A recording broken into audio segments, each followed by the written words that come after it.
ఈ యొక్క శ్లోకం ఈరోజు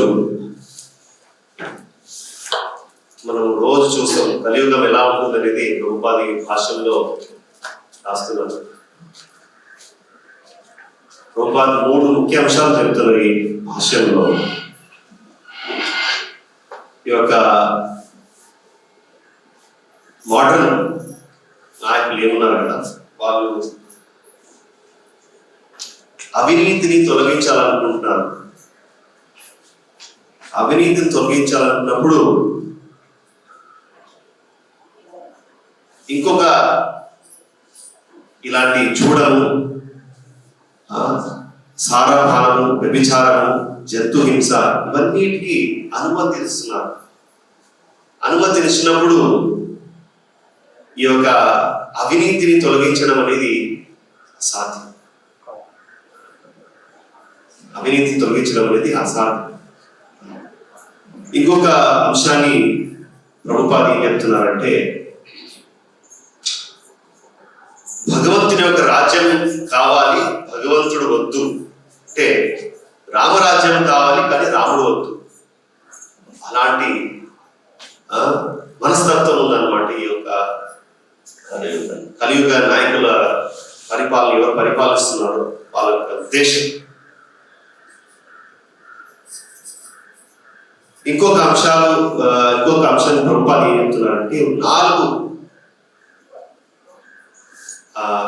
స్తంభాల యొక్క ధర్మం ఏంటి అది?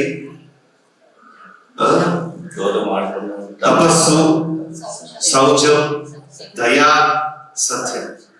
ఈ 4 అంశాలు చాలా చాలా ముఖ్యం. ఇవి లేని అవినీతిని తొలగించడం సాధ్యం.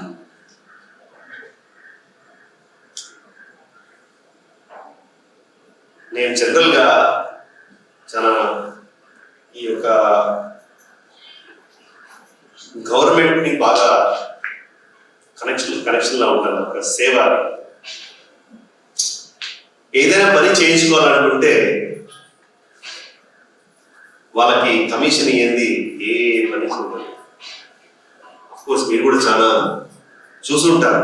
ఇప్పుడు కొన్ని పనులు ఉంటాయి, ఈ యొక్క హౌస్ హోల్డ్ పనులు కానీ, వాటర్ కనెక్షన్ కానీ, ఎలక్ట్రిసిటీ కనెక్షన్ కానీ, ఏదైనా కావాలనుకుంటే వాళ్ళని సంతృప్తి పంచడం లేకుండా పని జరగదు. ప్రతి దాంట్లో పర్సంటేజ్ అనేది ఉంటుంది. ఎందుకని ఇలాగా, ఎందుకు ఈ పరిస్థితి వచ్చింది? నాయకులు కూడా అలాగే ఉన్నారు. ఇప్పుడు గవర్నమెంట్ ఏదైనా పోస్ట్ కావాలంటే ఆ నాయకులకి వాళ్ళని సంతృప్తి చేయకుండా ఆ పర్టికులర్ పోస్ట్ రాదు. సో అప్పుడు ఏం చేస్తాడు ఈ యొక్క ఆఫీసర్? ఏం చేస్తాడు? ఆయన కూడా డబ్బు కాదు. సో ఆయన ఏం చేస్తాడు? నేను ఈ పోస్ట్కి వచ్చినాను, ఏదో ఒక అమౌంట్ ఇచ్చి వచ్చాను. సో ఆయన కూడా సంపాదించుకోవాలంటే ఏం చేస్తాడు? ఆయనకు శాలరీ ఏమాత్రం సరిపోదు.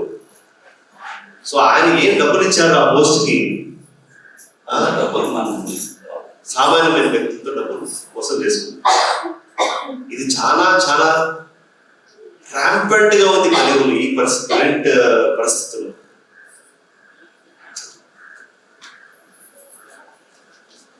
కానీ పరీక్షిత్ మహారాజ్ సమయంలో 5000 సంవత్సరాల క్రితం ఇలాంటి పరిస్థితి లేనే లేదు. ఎందుకంటే ఒక రాజు, ప్రజలు, రాజు, ప్రతి ఒక్క జంతువు కానీ, ప్రజలు కానీ అందరూ భగవంతుని యొక్క చైతన్యంలో ఉంటారు. ప్రతి ఒక్కరు భగవంతుని యొక్క చైతన్యంలో ఉంటారు. ఎప్పుడు శ్రీకృష్ణ భగవానుడు ఈ లోకం నుండి నిష్క్రమించిన తర్వాత కలియుగ ప్రభావం అనేది పెరిగిపోతాం. కలియుగ ప్రభావం ఈ సమాజంలో ప్రతి చోట ఉన్నారు. ప్రతి చోట మనం తప్పించుకోవాలంటే ఒకే ఒక మార్గం, భగవంతుని యొక్క చైతన్యం లేనిది మనం ఆ కలియుగ ప్రభావాన్ని తప్పించుకోలేదు. సో పరీక్షిత్ మహారాజ్ ఎప్పుడు ఈ కలిపురుషుని చూశారో, ఒక ఎద్దుని, ఆవుని, వాళ్ళని కొడుతుండగా చూసి పరీక్షిత్ మహారాజ్ వెంటనే శిక్షిస్తాను కలిపురుషుడు. అప్పుడు కలిపురుషుడు వెంటనే శరణాగతి, నాకు ఎక్కడ ఉండాలో నివసించడానికి నాకు ప్లేస్ ఇవ్వండి అనేసి కోరుకుంటారు. అప్పుడు పరీక్షిత్ మహారాజ్ 4 చోట నివసించడానికి అనుమతిస్తారు. చూడము, సారపానము, వ్యభిచారము, జంతు హింస, ఈ 4 చోట్ల ఉండడానికి నివాసం ఉండడానికి అనుమతిస్తారు. కానీ అప్పుడు పరీక్షిత్ మహారాజ్ పరిపాలిస్తున్న సమయంలో ఇలాంటివి లేనే లేవు.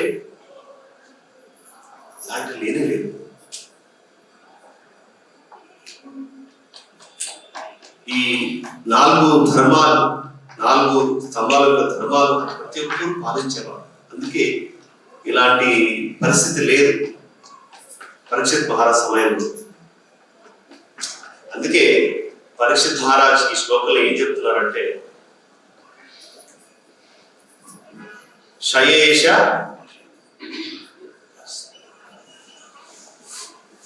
ఏతర్హి అధ్యాస్త ఆసనం పార్థివోచితం.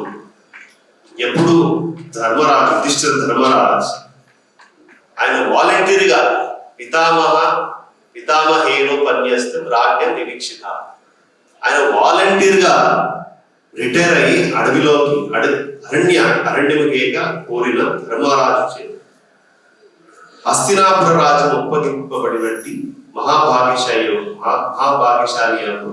పరీక్షిత్ మహారాజ్కి అప్పగిస్తారు. నాకు ఈ రాజ్యాన్ని ఏం పరిపాలిస్తున్నారు, వాలంటీర్గా ఆయన వదులుకున్నట్టు తన రాజ్యాన్ని. కానీ ఈ మోడర్న్ లీడర్స్ ఏంటి, వీళ్ళు చనిపోయేంత వరకు వాళ్ళ పొజిషన్ ఏముంది కదా, వాళ్ళు వదలరు. చనిపోయేంత వరకు వాళ్ళకి ఈ పవర్ అనేది కావాలి. ఈ పవర్ చాలా అట్రాక్షన్. ఎవరు వదులుకోవడానికి ఇష్టపడరు. ఎవరు ఉదాహరణ ఇవ్వగలుగుతారా? అడ్వాన్స్ స్టేజ్ కూడా ఉన్నా ఆయన పవర్ ని వదలడానికి ఇష్టపడరు. ఇప్పుడు కలియుగంలో ఒక నాయకుడు ఇంత అడ్వాన్స్ స్టేజ్ లో ఉన్నారు, వీల్ చైర్లో వెళ్తారు, కానీ ఆయన పవర్ ని వదులుకోవడానికి ఇష్టపడరు. వీల్ చైర్లో వెళ్తున్నారు. అంత అనుబంధం ఉందన్నమాట ఈ యొక్క భౌతిక లోకం. స్ట్రాంగ్ అడ్వాన్స్ స్టేజ్ లో ఉన్న, ఆరోగ్యం సరిగ్గా లేకపోయినా కానీ ఆ పవర్ అనేది కావాలి. అలాంటి వాళ్ళు ఏం పరిపాలిస్తున్నారు? రాజ్యం పరిపాలించలేదు. అందుకే పరీక్షిత్ మహారాజ్ ఇక్కడ ఏమని ఈ శ్లోకంలో ఏం చెప్తారంటే, రాజర్షి, రాజ ఋషి. ఒక రాజు ఆయనకి మంచి గుణాలు ఉండాలి. ఎలాంటి గుణాలు? ఋషి, సెయింట్లీ క్యారెక్టర్, ఇలాంటి మంచి గుణాలు. అప్పుడే రాజ్యాన్ని పరిపాలించడానికి అందరూ సంతోషంగా జీవించగలరు.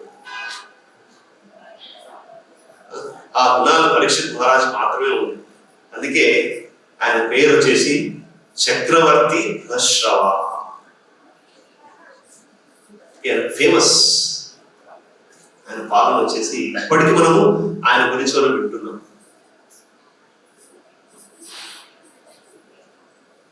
ఏ ఒక్క లీడర్ని పాఠాలు లేవు, మహాత్మా గాంధీ పాఠాలు లేవు, ఇప్పుడున్న నాయకుల పాఠాలు లేవు.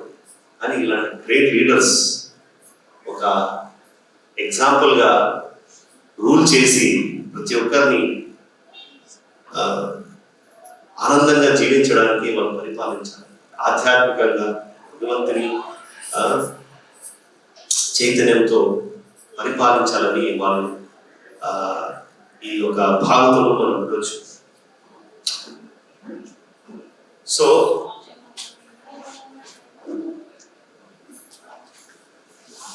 ప్రభుపాద ఇక్కడ పాయింట్ ఏం చెప్తారంటే, ఇక్కడ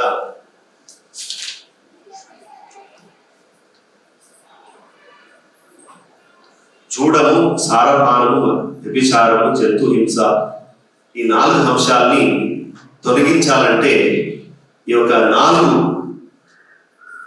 స్తంభాల యొక్క ధర్మం మనం పాలించాలి. తపస్సు, శౌచం, దయా, సత్యం, ఇవన్నీ 4 అంశాలు చాలా ముఖ్యం. సో ఉదాహరణ ప్రభుపాద చెప్తారు, మనకి ఈ లోపల శాంతి కావాలంటే ఇప్పుడు ఒక నిప్పు ఉంటుంది, నిప్పులో పెట్రోల్ పోస్తే అగ్ని శాంతి అవుతుందా? శాంతి అవుతుందా? మన నాయకులకి శాంతి కావాలి, అవినీతి కూడా ఉండాలి. ఇవి 2 కాంట్రడిక్షన్, 2 సమానంగా పోదు. మనకు శాంతి కావాలంటే అవినీతిని తొలగించాలి. అవినీతిని తొలగించాలంటే ఈ యొక్క 4 ధర్మాలు ఇక్కడ ఏం చెప్తున్నారో అది మనం పాలించాలి. సో తపస్సు అంటే ఇక్కడ ఇది ఒక ధర్మం. కలియుగ అధర్మం ఏంటి? తపస్సుకి చూడం, తపస్య. ఎవరు తపస్సు తీసుకోవడానికి ఇష్టపడరు. మన భాగవతంలో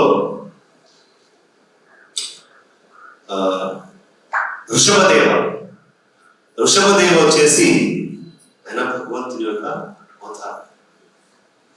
ఆయన పెద్ద రాజు, తన రాజ్యాన్ని వదులుకొని చాలా సివియర్ తపస్సు చేయడానికి వెళ్ళిపోతారు అనమాట. తన రాజ్యాన్ని, తన ప్యాలెస్ ని, తన కింగ్డమ్ ని అన్ని వదిలేసి ఒక సాధారణమైన జీవితాన్ని గడపడానికి అన్ని వదిలేసుకుంటారు. ఇప్పుడు మనం చూసిన ఉదాహరణ యుధిష్ఠిర మహారాజు వాలంటీర్గా ఆయన తన రాజ్యాన్ని వదిలేసి అప్పగించిపోయాడు పరీక్షిత్. సో అందుకే ఋషభదేవ చెప్తారు, తపసా బ్రహ్మచర్యేన సమేన చ తమేన చ. మన మానవ జన్మం కేవలం మానవ జన్మ మాత్రమే తపస్సు చేయడానికి కుదురుతుంది, వేరే జన్మను చేయలేరు. జంతువులు చేయలేరు తపస్సు. వాళ్ళకి వెంటనే కోరిక వస్తే వెంటనే నెరవేర్చుకోవడానికి ఏదైనా చేస్తారు, ఎలాగైనా చేస్తారు.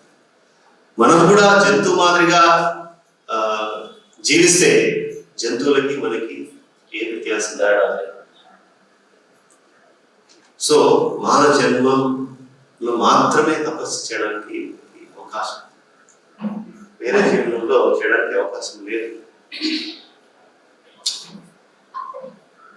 సో ఇప్పుడు ఈ తపస్య చేయడం కుదరదు.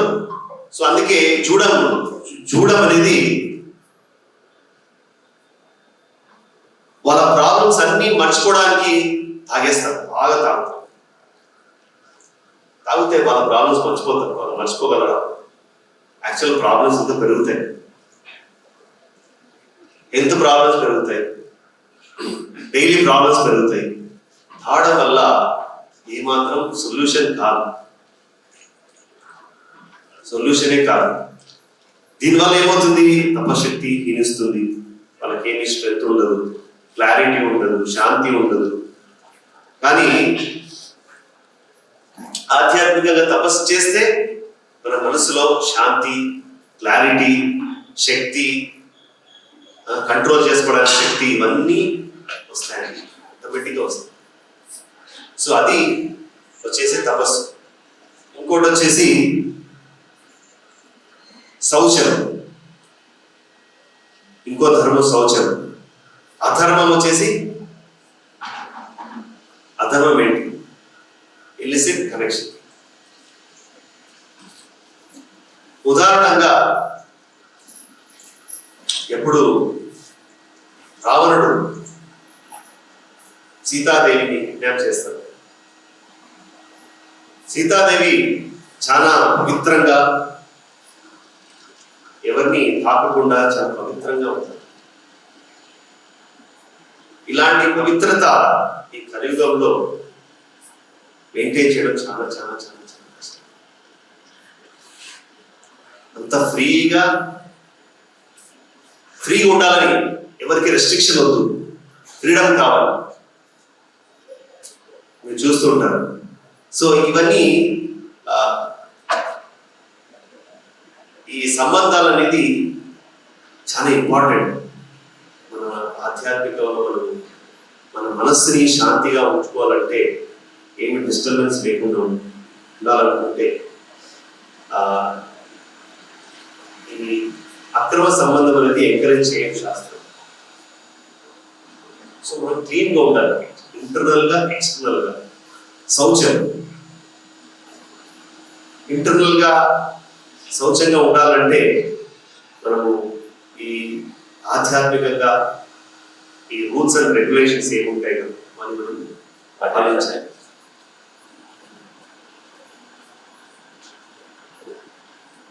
అప్పుడు మన క్యారెక్టర్ కూడా పెరుగుతుంది, బిల్డ్ చేసుకోవచ్చు, డెవలప్ చేసుకోవచ్చు, మంచి గుణాలు డెవలప్ చేసుకోవచ్చు.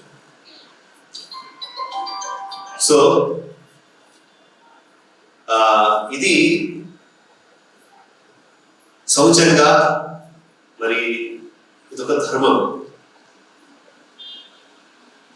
ఇంకొకటి వచ్చేసి దయా. ఈ కలియుగ అధర్మం ఏంటి? పెద్ద పెద్ద స్లాటర్ హౌసెస్ ఓపెన్ చేస్తాం. నేను రీసెంట్గా ఒక ల్యాండ్ చూడడానికి వెళ్ళాలన్నమాట, వేరే ప్లేస్.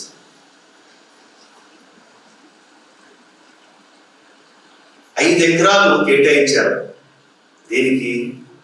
పెద్ద స్లాటర్ హౌస్ కట్టడం. 5 acres మెకనైజ్డ్ స్లాటర్ హౌస్.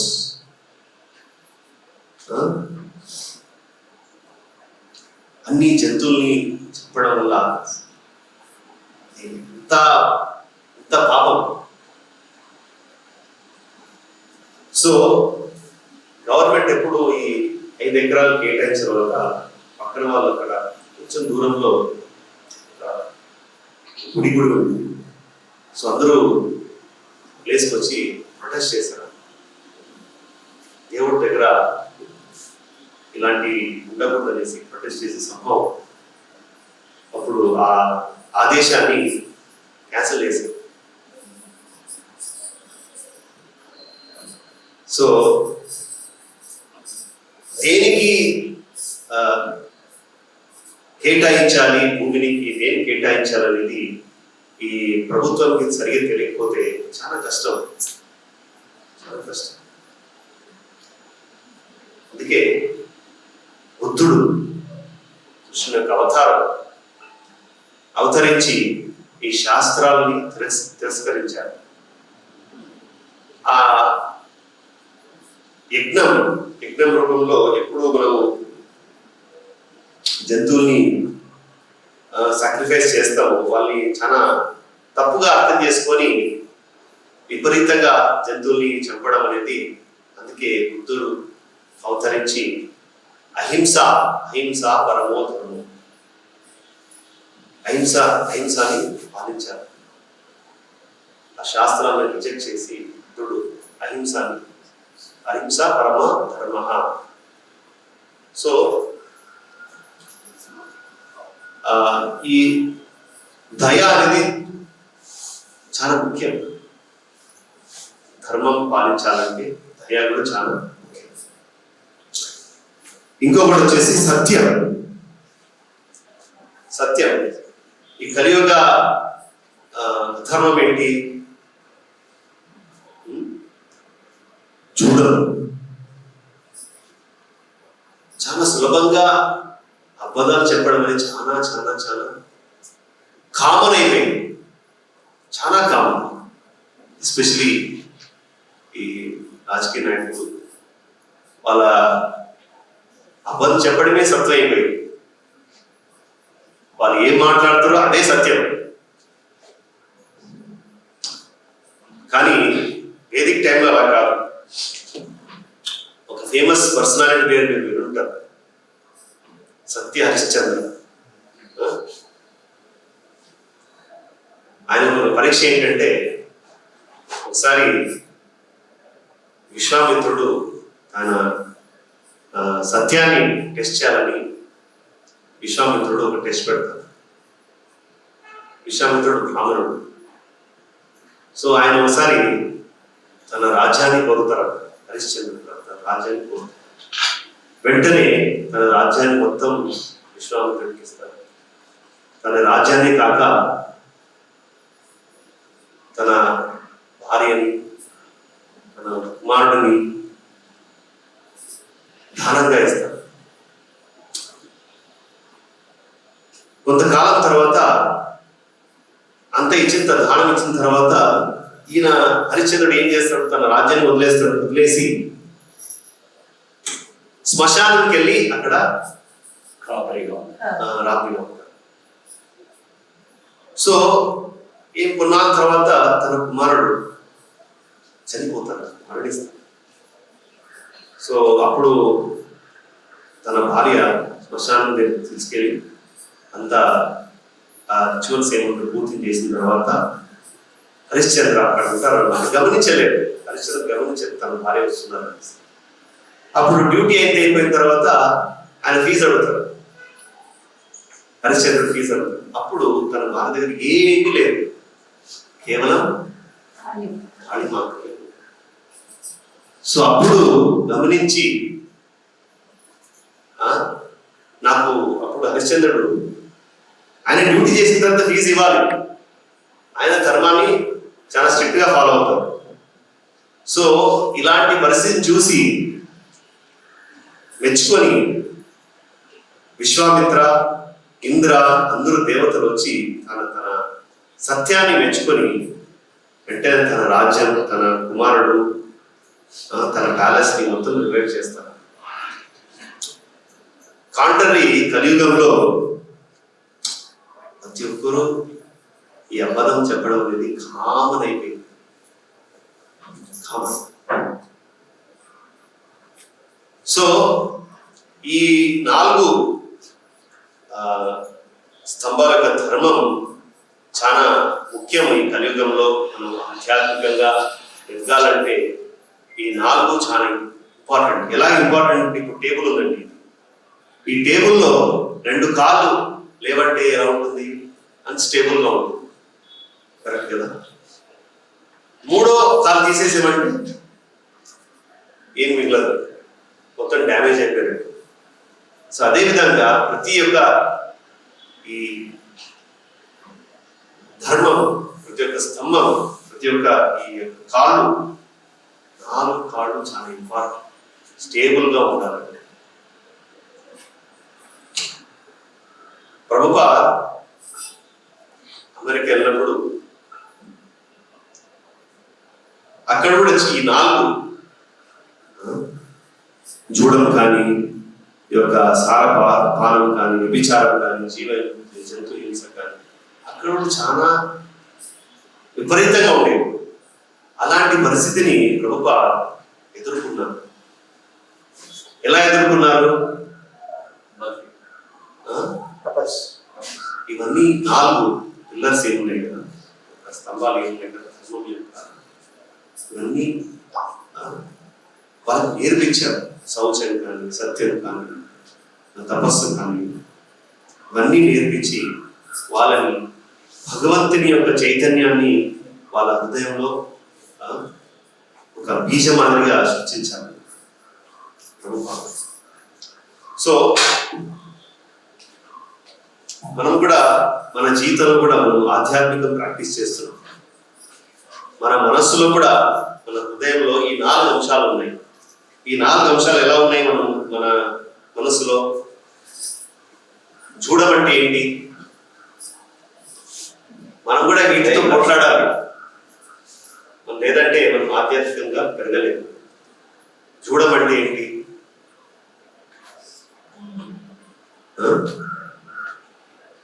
సారపాలన, వ్యభిచారం ఇవన్నీ ఉన్నాయి, డిఫరెంట్ లెవెల్స్ లో ఉన్నాయి మనకు. చూడమంటే ఇప్పుడు ఏదైనా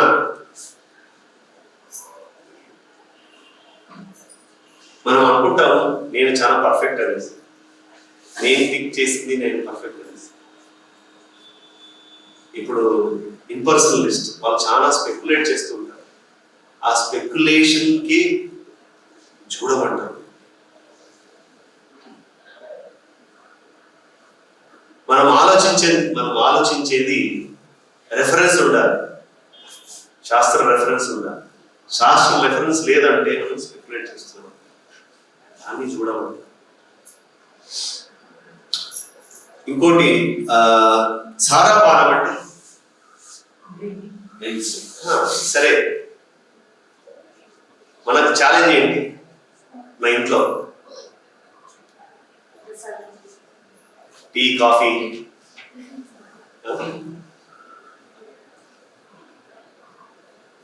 కోర్స్ మనము డ్రింక్స్ తీసుకోకపోవచ్చు, కానీ టీ, కాఫీ మనకు చాలా సంవత్సరాలు అలవాటు ఉంటుంది. అంత ఈజీగా అది మారడం చాలా కష్టం. సో ఇది కూడా ఒక టెస్ట్ మనకి. ఇంకొకటి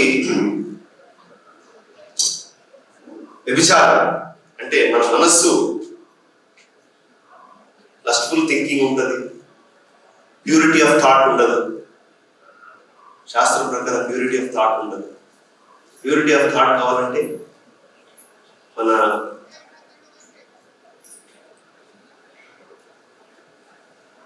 ఆధ్యాత్మికంగా మనకి రూల్స్ అండ్ రెగ్యులేషన్స్ ఏమున్నాయో అది పాలించాలి. అది కూడా ఒక ఛాలెంజ్. ఇంకొకటి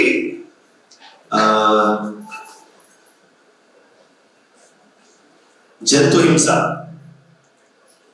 ఏంటి? ముందు కొంతమందికి అలవాటు ఉండొచ్చు, అది వదులుకోవాలంటే అది కూడా ఒక కష్టమే. సో ఈ 4 అంశాలు బయట వాళ్ళకి కాదు, నాకు కూడా ఉన్నాయి. ఈ 4 అంశాలకి పవర్ఫుల్ వెపన్ ఏంటి? అది మనకు ప్రభుపాదులు ఇచ్చారు. ఈ వెపన్ ద్వారా ఎప్పుడు ప్రభుపాద పాశ్చాత్య దేశం వెళ్ళారు, అమెరికా వెళ్ళారు, ఈ 4 అంశాలు చాలా చాలా చాలా విపరీతంగా ఉన్నాయి. ఈ కేవలం ఈ హరే కృష్ణ మంత్రం ద్వారా ఆటోమేటిక్గా ఈ 4 అంశాలు చాలా దూరంగా వెళ్ళింది. మనం స్టార్టింగ్ కృష్ణ చైతన్యం రాకముందు ఇప్పటికీ మనకి చాలా డిఫరెన్స్ తెలిసిపోతుంది. ముందు ఎలా ఉండేవాళ్ళం, ఇప్పుడు ఎలాగే. అది ప్రభుపాద మనకు ఆ బీజ సీడ్ మనకి ఇచ్చారు. దాన్ని చేయడం వల్ల మనము జపించడం వల్ల రోజు ఏమవుతుంది, మనం నీళ్లు పోస్తున్నాం. నీళ్లు పోయడం వల్ల అది ఆ చెట్టు పెరుగుతాం, మొక్క పెరుగుతాం, పెరిగి పెరిగి పెరిగి ఇంకా మనం స్ట్రిక్ట్ గా రూల్స్ అండ్ రెగ్యులేషన్స్ తో చాలా సీరియస్ గా మనం ఫాలో అవుతే అప్పుడు ఆ చెట్టు ఫ్రూట్స్ కూడా ఇస్తుంది, పండ్లు ఇస్తుంది. ఆ పండు అనేది చాలా చాలా ఇనిషియల్ గా చేదుగా ఉండొచ్చు, పులుపుగా ఉండొచ్చు, కానీ అలాగే ఫాలో అవుతూ ఉంటే అదే పండు తీయగా ఉంటుంది. అదే పండు తీయగా ఉంటుంది. మన మీద డిపెండ్ అవుతుంది, మనం ప్రభుపాదులు మనం ఎంతగా ఫాలో అవుతున్నామని. మనం రోజు గురు పూజలో పాడతాం. ఏంటది? చాలా ముఖ్యమైన అంశం. గురుముఖ పద్మవాక్య చిత్తే. గురు ఏ వాక్యాలు చెప్తున్నారో అది మనం పాలిస్తే మన మనస్సు కొరియా ఐక్య మొత్తం క్లీన్ అయిపోతుంది, శుద్ధ అవుతుంది, క్లారిటీ వస్తుంది. మనం ఎవరు, మన పొజిషన్ ఏంటి, చాలా క్లారిటీ వస్తుంది. మనం చాలా సంవత్సరాల నుంచి మనం జపిస్తుంటాం. మొట్టమొదటి ఒక సిమ్టమ్ ఏంటి? మొట్టమొదటి సిమ్టమ్ ఏంటి? సిమ్టమ్ మొట్టమొదటి లక్షణం డెవలప్ అయ్యేది చాంటింగ్ ద్వారా కాన్సంట్రేషన్ కాదు, ఆధ్యాత్మికంగా ఎదుగుతుంది, భౌతికంగా. మొట్టమొదటి సిమ్టమ్.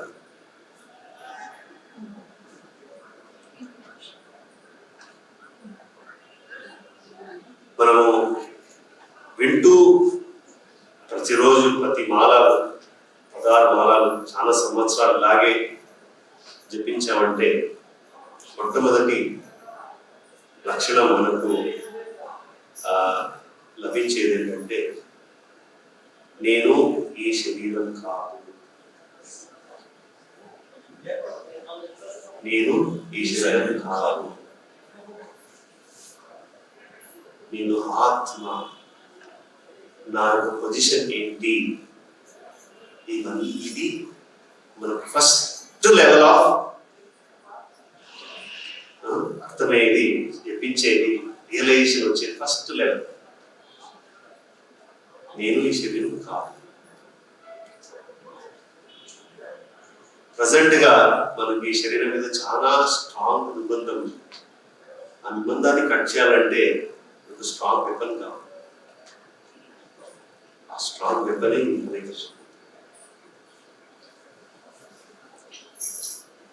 చాలా స్ట్రాంగ్ ఉంది. అఫ్ కోర్స్ ఫస్ట్ డేకి ఇప్పటికీ ఆ కాన్షియస్నెస్ అనేది డెవలప్ అవుతుంటుంది, కానీ అది సరిపోదు. చాలా ఫాస్ట్గా వెళ్ళాలంటే మనం ప్రతి ఒక్క మాల మనం వినాలి, ప్రతి ఒక్క హరే కృష్ణ మనం వినాలి. అప్పుడే మనకు చాలా ఫాస్ట్గా ఆ రియలైజేషన్ అనేది వస్తుంది. మనం ఎన్ని సంవత్సరాలు చెప్పించిన మనకేమి రిలేషన్ రాలేదంటే